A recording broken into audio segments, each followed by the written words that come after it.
ব্যথা পাইছেন, কষ্ট পাইছেন, আপনার আপনজন আপনার সামনে জাহান্নাম বাইচা নিছে, তাই বইলা হেদায়েত দিয়া জান্নাতে নিতে পারবেন না, কারণ আপনাকে হেদায়েতের মালিক বানাই নাই।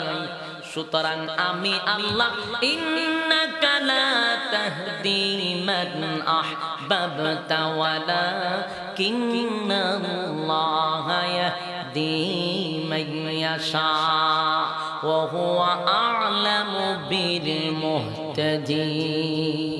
আমার নবীজি চাইলে হেদায়েত দিতে পারবেন না গো, কারণ আমি আপনার হেদায়েতের মালিকানা দিয়া পাঠাইছি না, বরং আমি আল্লাহ যারে সিদ্ধান্ত নিব তারেই হেদায়েত দিব।